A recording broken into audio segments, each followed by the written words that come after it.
A poor teenage boy marries a stunning, muscular 50-year-old woman, live streaming the whole wedding to millions. 5 days later, he notices something in the mirror. Small hands.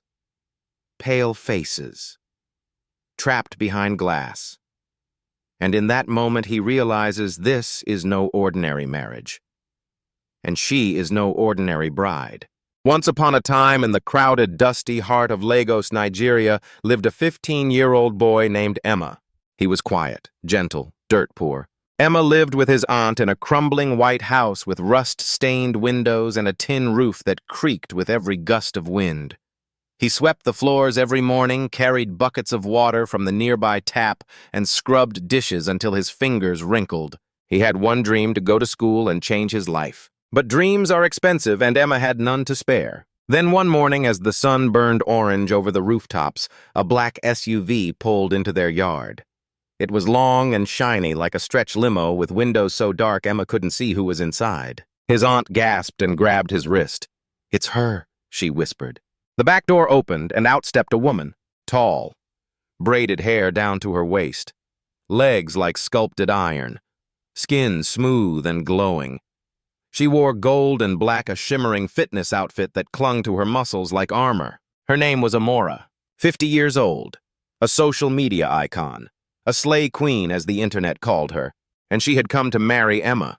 On livestream, before Emma could speak, the cameras turned on. Before he could say no, she slipped a silver ring on his finger. And before he understood what was happening, thousands of comments flooded the livestream. "He's so lucky. Marrying into money. She looks like she's 25. Emma felt dizzy. His aunt whispered, "She'll pay for your school. Say yes." So he did. And in a whirlwind of lights, cameras, and sugar-coated lies, Emma married a woman older than his mother. But as the celebration ended and the guests left, as the live comments died down, as Emma was led to a mansion with glass walls and silent halls, he began to notice things. The mirrors, too many, too wide, too quiet. The whispers in the halls. The way Amora never seemed to age despite lifting weights heavier than his body every morning. And the worst part, the first night as he lay awake in his lavish bedroom, Emma saw something in the mirror. A flicker. A child's face. Not his reflection. Someone else. Staring, mouth open in a scream, but silent. Emma rubbed his eyes, sat up, turned on the lamp, but there was nothing there. Just the boy in the mirror. But it would not be the last time. Not even close. The second night, Emma heard the laughter.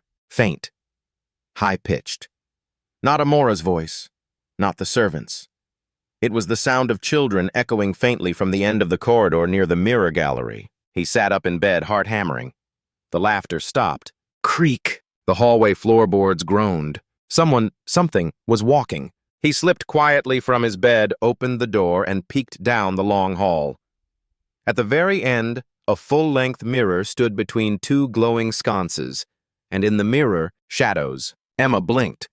The hall was empty, but in the glass the mirror showed small figures, faint silhouettes, standing still, watching him. He slammed the door and jumped back into bed, pulling the covers to his chin. He didn't sleep that night. The next morning he asked Amora a simple question. "Why do you have so many mirrors?" She smiled, sipping her green smoothie. "To reflect strength," she said. "To remember who I am." Emma forced a nod, but something in her eyes, something almost reptilian, made his stomach twist. Day 3 things got stranger. Amora's reflection in the mirror moved differently. When she turned her head, her reflection lingered a second too long. When she walked away, the mirror version of her smiled back after she was already gone. Emma felt like he was losing his mind. Then came day 4. He wandered into Amora's private vanity room, empty, or so he thought. On the counter sat her phone, glowing unlocked. A folder was open. He tapped it. Inside were images. Children. Pale faces. Vacant eyes. Bound arms. Lifeless forms. Dozens of them. All taken from the same angle. All inside this very house. He staggered back, bile rising in his throat. That's when he heard footsteps in the hallway. Click, clack. He locked the phone, slipped it back under a brush, and backed out just in time. Amora turned the corner, already in her robe. "Couldn't sleep?" she asked, her voice like warm honey. Emma shook his head. "No, just thirsty." She smiled. "Drink something fresh in the morning. Orange juice. It keeps your heart strong." He nodded. But inside his own heart felt like it was shattering. That night he couldn't take it anymore. He confronted his aunt. "I saw pictures," he whispered. "She's hurting children. She's not who we think." His aunt's eyes filled with tears. She turned pale. She said only one thing. "Don't say that again, Emma. Please. You don't know who or what she really is." Emma stood silent. The walls around him seemed to close in. On the 5th day, Amora asked Emma to meet her in the garden by the mirror tree. He went. She gave him a black stone, smooth and warm. "This is from the river where I was born," she said. "It's special, like you." But when Emma turned the stone in his hand, he saw something. Inside its polished surface, a reflection. A child's face. Screaming. Emma dropped the stone. "Who are you?" he asked. "Really?" Amora didn't answer. She walked to the old mirror under the tree, the one Emma had come to fear most. As she stepped in front of it, the air grew cold. Her reflection didn't follow. It moved differently. It looked back at Emma, smiled, lifted a hand, and behind it Emma saw them. The children, trapped, eyes wide, mouths open, reaching for help. Amora turned to him, voice smooth as ever. "You're the first husband who's lasted 5 days," she said. Emma stepped back. "What do you mean?" Amora tilted her head. "You were chosen, not for love, but for sacrifice."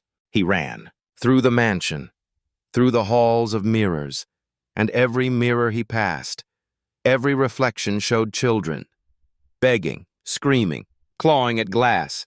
He made it to the vanity room, the phone. He grabbed it, opened the folder.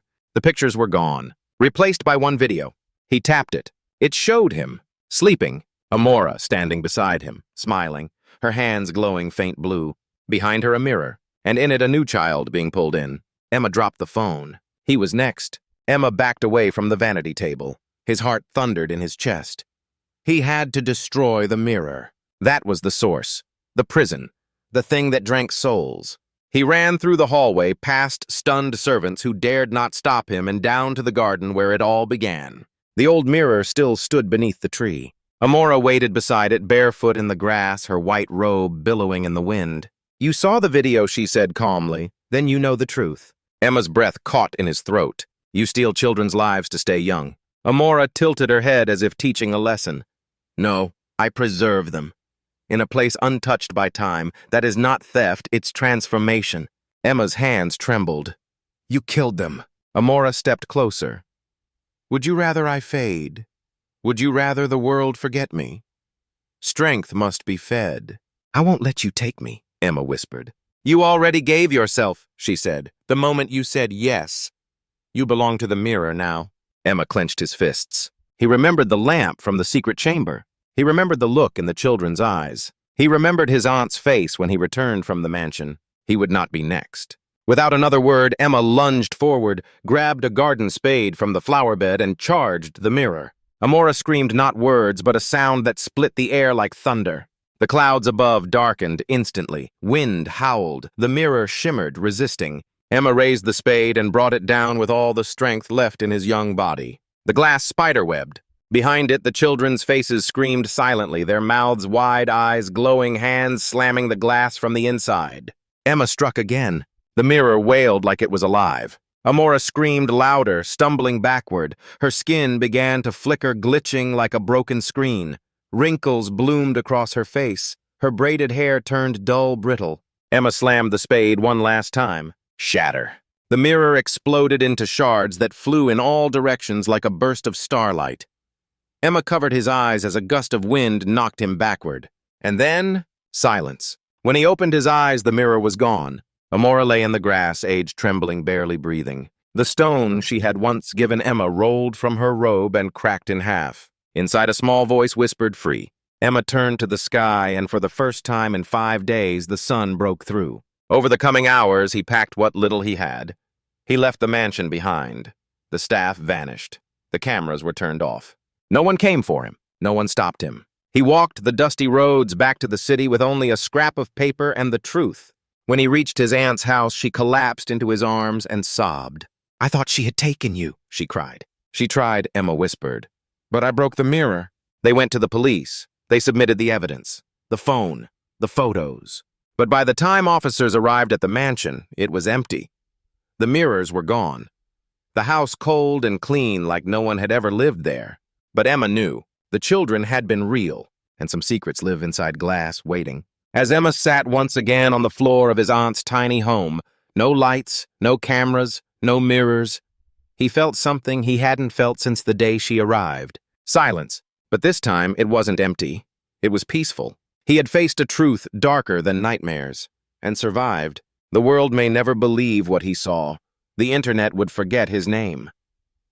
But somewhere behind glass, long shattered, the souls of the lost had found peace, and so had he. If this story shook you, left you speechless, or made you feel something real, don't keep it to yourself. Drop a comment below. What would you have done in Emma's place? Like this video to support powerful storytelling that dares to dive deep. Subscribe to Tim Stories for more haunting human and unforgettable tales. Turn on notifications because the next story might change the way you see the world.